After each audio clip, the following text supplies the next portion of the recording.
Hey everyone, and welcome to the channel. My name is Jonathan, and if you're new here, I'm a first year PhD student at the University of Waterloo. Welcome to the first video of 2021. It feels so good to say that 2020 is over, but I gotta say, it kinda still feels like 2020 for some reason. In this video, I'm gonna be talking about how much money I make as a research assistant at a university. Now, as a PhD student, I'm required to be either a research assistant or a teaching assistant in order to receive funding from my university. The university pretty much hires me as a research assistant, and being a research assistant is my part-time job. Now, the purpose of being a RA or ATA is to really help you develop your research skills or your teaching skills in order to benefit your future career as a professor or as an academic. So obviously when I joined the program, I was super excited to do either one because as of right now, I'm pretty much open to any type of learning experience.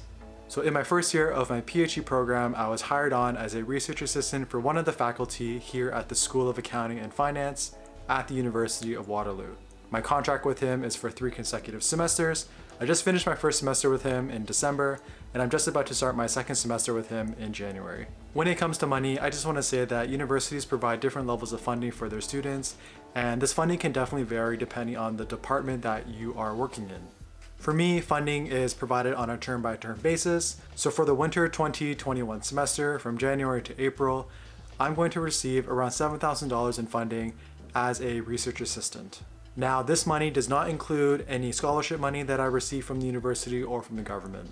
If we take that $7,000 for the term and look at it on a month-to-month basis, it's around $1,750 per month. Now, depending on your financial background, this might be a lot of money for you or might not be a lot of money for you. Honestly, as a PhD student without a wife or a kid or any type of major debt looming over my head, $1,750 per month is actually not that bad. It's definitely enough money for me to pursue my PhD on a full-time basis, and I can definitely cover my rent, food, transportation, and still have a bit of money left over each month for some fun. Luckily, Waterloo is a small city, and living here is a lot cheaper than living in Toronto, so every dollar here definitely stretches a lot further. Obviously, I'm not using my funding money for anything crazy like vacation, so I think that the amount that I'm getting from the university can provide a pretty good standard of living here in Waterloo.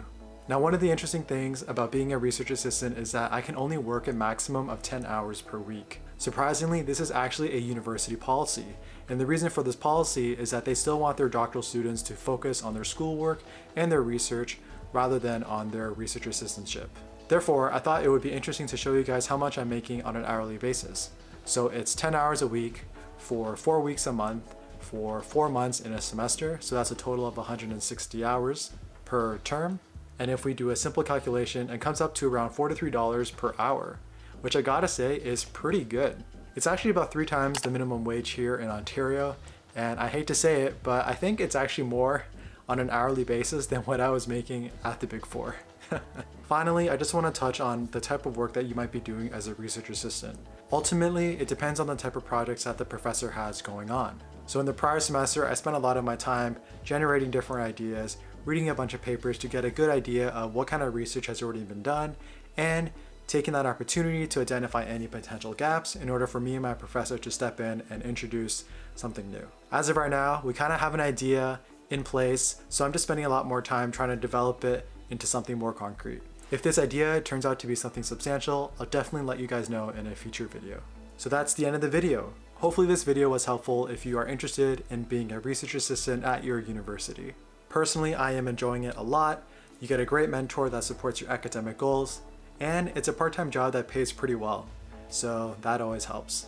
With that being said, if you guys like this content, please subscribe to the channel, hit that thumbs up button, it helps me a lot, and hit that notification bell so you'll be notified of my future YouTube videos. I'll see you guys in the next one. Peace.